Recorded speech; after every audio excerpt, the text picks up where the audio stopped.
Hey guys, welcome back to my channel. For today's video, we are going to be doing my first ever Q&A video. So for today's topic, we are going to do something that was highly requested by you guys. It is how to become a successful influencer, where I'm going to be sharing my tips, tricks, and tools that have personally helped me in the last 2 years. And I will also be doing a get ready with me at the same time, but we're not really going to be focusing on that. We'll be focusing on answering the questions that you guys sent me. So let's go ahead and get started. I do want to try to get through this video as quickly as possible because there's a lot to cover and I don't want to waste nobody's time. As well as I have a habit of taking forever when I'm doing my makeup, so I have to remind myself that I'm filming. There's been times where I have asked other influencers for advice or even like what specific apps they have used, and everyone's so scared to tell other people what they're doing or what they're using for fear of it being taken away from them. And I just don't see why that's being done. I mean, everyone should be helping each other out, so we're gonna do that today. All right, so before we get started, I am using the brand new ColourPop Pretty Fresh Hydrating Hyaluronic Acid Primer. And this is the first time that I'm testing it out, so we'll see how it goes. And the first question is, how do you even become an influencer? So to start, or to answer this question, let's talk about what an influencer is, I guess. An influencer is basically someone who influences other people. If you're trying to become an influencer just to get free stuff, that's not really being an influencer. You're not going to put the work and effort and time that it's going to take into actually creating the content that most influencers do. With that being said, there is no prerequisites to become an influencer. You don't have to be good at makeup. You don't have to have any experience with makeup, even really know what you're doing at first. You just have to have a willingness to learn and a passion to actually do it. Not just makeup, any type of influencing that you're trying to do. Have a passion for it, want to learn about it more, and do it for the right reasons. Okay, now we're going in with the ColourPop No Filter Foundation. The next question I have is, what equipment do I need to become an influencer?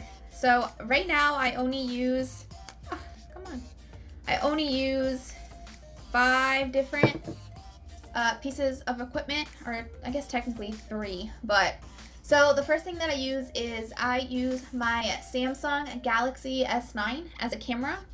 I don't have an actual camera. It's something that I have been debating on getting. I really do want to get a Canon camera to start filming on. However, I don't really need it. I film and do everything on my phone. I edit.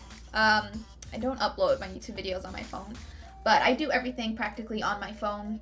When I first started doing influencing years ago, I originally had an iPhone, which worked pretty well, but my fiance had a Samsung, and when I played with his camera, I saw it was a lot better than an iPhone, and I'm an iPhone person, but for some reason the Samsung just blew it out the water. So I switched over to a Samsung, and that is what I have been recording on ever since. As far as lighting, when I first started, I did not have any lighting at all. I just used natural lighting from like the window. I would prop my phone against the window, and that's how I would film all of my videos. It wasn't until I searched softboxes on Facebook Marketplace, and I found them for $50 total. So I bought 2, $25 each, and I used the softboxes for the longest. Now I recently just got a ring light, but honestly I don't even need the ring light. I could just use the softbox lights because they're bright enough as it is. But I don't use expensive equipment. I just recently got a microphone from Amazon for my YouTube videos, and that was cheap. I think it was under $20 if I can remember. I'll link it somewhere around here so you can see what it looks like. And then the last 2 things that I use are 2 apps. I'm trying to remember the names so I don't forget them. I use KineMaster, which is a video editing software, and then another app called A Power Mirror. So being that I'm using my phone and I'm using a monitor to see myself with, oh, I use a monitor too. I forgot about that. But being that I use the monitor to see myself with, there's no wires that can connect a monitor to a phone. So I actually connect the monitor to my laptop, and then I have the app downloaded on my laptop and downloaded on my phone so that it can mirror my phone's screen and I can see myself when I'm recording. Now I'm moving on to the new Il Makiage Concealer. It just came out today, or yesterday if I'm posting on Friday. So we have the new concealer, and then I'll be using the Becca Hydra Mist Set and Refresh Powder. The next question we have is, what was the timeline of how you became an influencer? So I started my channel, well, I only had Instagram when I first started, but I started my Instagram channel in 2017. I used to get a ton of influencer boxes. Influencer, if you know what it is, I'll put it around here. I got a few boxes in 2017, and I would post them on my own Instagram, my personal Instagram, and no one seemed to really care. So I felt bad and decided to just create a separate channel for makeup related stuff and beauty related things, which is why I created TRVBeauty. I originally started with just like flat lays. I basically just took pictures of products and posted them. And then as soon as I started getting confident with makeup, because back then I had no idea, like foundation, concealer, eyebrows, like what you do first or how you do it or what I even needed. And I didn't own a lot of makeup products. So after flat lays, I decided to take photos of makeup looks that I created, and they weren't the best. I don't know if I have any. I think I deleted a lot of them from my Instagram, but if I do, I'll post some around my head. And once I was confident enough to post pictures of myself is when I actually started practicing videos. So I think for the first 6 months, I was just doing flat lays, and then I wasn't really getting anywhere with it. Once I actually started posting photos of my makeup looks is when I started becoming a beauty influencer a little more seriously. And then I think 6 months after that, so a year later, is when I actually had the confidence to do videos because I was terrified of doing videos. And I started getting followers. I think I gained within the first year 1,000 followers. And it hit it off from there, and the more I did the videos, the better I got with makeup, the more I learned, and it just really improved because the makeup that I did 2 years ago was nothing like how I do it now. Like, I cringe when I watch it, it was just not a good time. Now we're going in with the Anastasia Beverly Hills Brow Wiz. And then the next question we have is, how much time do you dedicate to your influencing? So I do have a full-time job that I go to Monday through Fridays, 9 to 5, as well as I do have a family to take care of. So this is not a full-time gig for me. I do not spend hours upon hours influencing. It's just not realistic. It's just not realistic with a full-time job. However, I do like to put some time aside to really take it seriously and work on the content that I need to work on. So I like to take anywhere from 1 to 3 or 4 days a week and spend 1 to 2 hours creating content. So it's not a lot. I guess on average I maybe spend 4 to 8 hours a week creating content. However, when I do actually create content, so I will mark down a certain time. If it's like on a Wednesday, 7 to 9, I make sure to let my whole entire family know so that I can close the door and be unbothered. And I just try to bust out and push as many content as I can in that short amount of time, so that the rest of the time I have to spend time with my family, to not be so exhausted when I'm going to work. And then obviously, as far as like social media and engagement and replying to people, I'm on social media every day. We all are. So in the mornings, at night, I'll go and reply to comments, like other people's videos and posts and stuff. But as far as spending time working on content, I just take a few days, a few hours, no more than 8 hours. I don't let it overtake my life. I take it seriously. I do take it like a job, but it's not something that I'm working at every single day. So it's just prioritizing your time is really the most important part. Now we're gonna play with the Anastasia Prism palette and get some brushes. The next question we have is, have you had any negative experiences with a brand, and what did you do with it? So I need other brushes. So as far as negative experiences go, I haven't had too many negative experiences. I've had a few brands who have messaged me, asked me what products I wanted to do a video on, got everything squared away as far as address and all that, and then they like ghosted me and disappeared or something. As far as what did I do in regards to it, I didn't do anything. I think I sent one email out just to get a status on what is going on. And when I didn't get a reply back, I let it go and moved on. No point in stressing out or getting upset with someone. Just letting it be. If they didn't want to send anything, they don't have to send anything. But yeah. And then another experience I think I've had, or I know I've had, is with a brand, and I'm not going to name names as far as the brand. I think it was a small indie brand anyways, and I can't remember their name. But they had asked me to do a review on a makeup product that had broke out my skin. No fault to their own. It just wasn't a product that was working on my skin. What did bother me about their reaction is they still wanted me to talk about how awesome and amazing the product was and how obsessed I was with it. And I wasn't obsessed with it. It broke out my skin. So it was something that I wasn't comfortable doing, and I did let them know. And as upset as they were, no one's going to change my mind if a product isn't what I say it's going to be. It's not fair. I'm not going to lie to people. And if people are going to get upset about that, well, they'll get upset about that. We're going to go ahead and move on to the questions really quickly. I just want to finish this eye look, because if not, I'll be here all day trying to do this and talk at the same time. So, alright, so I finished my eye look and I put on some lashes. We have on the Pure Cosmetics Pro eyelashes in the style Socialite. So we're going to go ahead and move on to some contour. The next question that I have here is, what is the best time to post? So that is another common question that I've been asked a few times before. Now, the best time to post is going to vary for everyone, because what's going to work for me isn't going to work for someone in India or Australia. I like to use the insights that Facebook gives you. If you do, I believe it's a business profile or a creator profile, it gives you insights to see the times when your followers are the most active. Now, I use that, but I don't determine my time from that. What I do is, anywhere where there's peak times in the insights, I test it out and see. So like on a Monday, I'll post at 12. On a Tuesday, I'll post at 3. On a Wednesday, I'll post at like 6. And I try to see which time gets the highest engagement. It also allows me to see which days are the best to post. If you are starting out or you're a smaller influencer, I definitely recommend trying to post at least every other day. When I first started, that's what I did. I would post one day, take a break, post the next day.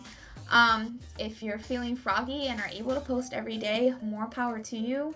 Don't let 3 or 4 days go without posting. I've seen when I let 3 or 4 days go, and then I come back, it's so hard to go back to the engagement that I had before. It's like everyone falls off of the face of the planet. I have no idea what happens. So I don't recommend going over 3 days without posting. Try to post every other day if you can. If you don't have anything, I know when I first started, I would post makeup memes. If I absolutely had nothing and I needed to post because I was already 2 days without posting, I would just post fun makeup memes. It allowed you to still get some engagement, even though it isn't a post relating to your content. It still is like a filler that can help you out. And don't use it constantly, but just, you know, in those moments when you just forgot to create content, or you had a really busy week, or I know times where I had family over or plans that I had already made in advance. Those are what I did to use fillers. Another question that I get asked a lot is, what platforms are legit, such as Influencer, Voxboxes, any others? I started this channel with Influencer, or I started my Instagram actually with Influencer. And I've had Influencer for over 3 or 4 years, and I think I've only received 5 or 6 boxes. So I don't know how to get those boxes. I don't know how they do it. I haven't had a box in the last 2 years anyway, so I can't even tell you. However, I do have gifting platforms that I use. I know a lot of people are always trying to figure out which ones are legitimate, so I will tell you the ones that I have been using consistently. So the way gifting platforms work is they gift you a product in exchange for a post. So like this Becca Hydra Set Mist Powder, It was on a gifting platform. I saw the photo and I wanted to review it on one of my videos. So I requested it and sent a proposal. They had approved me, and then they sent it to me with their requirements of how they wanted the post done. And then I completed the post successfully. They approved it. And then I'm able to go back to the gifting platform and request another product to try out. Now, do I get approved for every single thing that I've requested to do a video on? I do not. I have no idea if actually I show this, but it's the Tarte Hampton Weekender Contour Palette. It's my #1 favorite palette.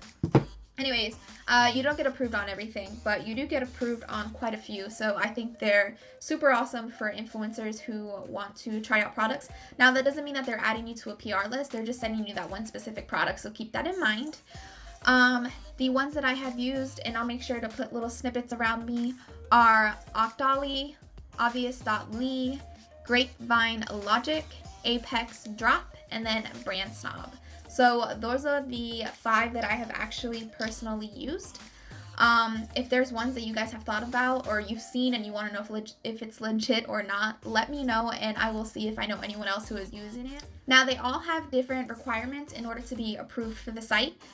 So you kind of submit an application for them, you submit your channels, and then they let you know if you qualify or not. I think they check how many followers you have and your engagement compared to those followers. So if you have like thousands and thousands of followers, but you don't have any engagement or you don't have the right engagement to match the amount of followers you have, you do not get approved. So if you are buying followers, your engagement obviously isn't going to match the amount of followers you have and you will not be approved. So keep that in mind. And I can't remember the minimum amounts, but I think it's a couple of thousand followers you need to have in order to qualify. At least for a few of them that I know of. I can't remember all of them on the top of my head, but I don't think it's a really big, crazy number. The next question we have is, what apps do you use to help you grow? There's no app out there to help you grow, unfortunately, but there are apps that I use that help me, organize myself, help me better create content, I guess you can say. I do use the YouTube Studio app. It allows me to track my insights for all of my YouTube videos. So that is a #1 app to have if you do use YouTube as a primary source for your social media. Another app I use is an Unfollow app. I use that because I do host giveaways and I like to keep track of those who simply follow me to win a giveaway and then unfollow quickly after. Those are not the followers you want. They're not engaging with your contact. So I use an app that keeps track for me and helps me get rid of those. And then another app that I use is called Insta Downloader. It is an app that I use that allows you to download videos off of Instagram. However, I use it to help me as far as music. So a lot of times Instagram will clock you if you're using copyrighted music. So I will download other Instagram videos that already have music that I know that is safe to use on Instagram so that I can use the music for myself. Okay, I actually think I'm not going to go with the red for this look. I am going to go with ColourPop's La La Lady. So I'm going to put this on and then I will answer the next question. All right, now we're good. So the next question is what hashtag to use. So I'm actually going to go ahead and pull up my hashtags so you guys can use them if you want to. As you can see on the bottom of my hashtags, I always like to include local hashtags. So I use all Tampa related hashtags so that I can get followers that are local to my community, as well as make sure to use popular hashtags. Hashtags, if you put in the search bar and they only have, let's say, 500 results pop up or whatever, those are not going to be any type of good hashtags. You want popular hashtags such as makeup tutorial, makeups, look of the day. And I actually found some of these hashtags by going to other influencer pages and seeing what hashtags worked best for them. So it's just basically trial and error to see which hashtags work. I also like to include hashtags of brands that I use. That way it helps me get noticed by that brand. And then definitely keep in mind to switch out your hashtags every few months, because what will work amazing for the first 2 months will eventually not work. I don't know if it's because of the algorithm or what's going on, But I like to switch my hashtags every now and then just to keep it relevant and fresh and up to date and all. So, alright guys, so the look is done. And I'm going to go ahead and cut the video here for now because it is already getting long as it is. There is going to be a part 2 to this video. In my next video, I'm going to be talking about PR packages, followers, and how to get noticed by brands. So it's going to be a good one. Stay tuned. It's coming next week. It will also have the giveaway for both of these videos in next week's video. However, the giveaway question is going to be right here. Just comment below and let me know if you watch Get Ready With Me videos, if that's your thing. That's going to be the giveaway question for these videos, as well as if you have any questions regarding what I spoke about today, or any questions of your own, or you need help with your own channels, comment below and let me know so that I can help you out. Thank you so much for watching, guys, and I will see you on the next one. Bye!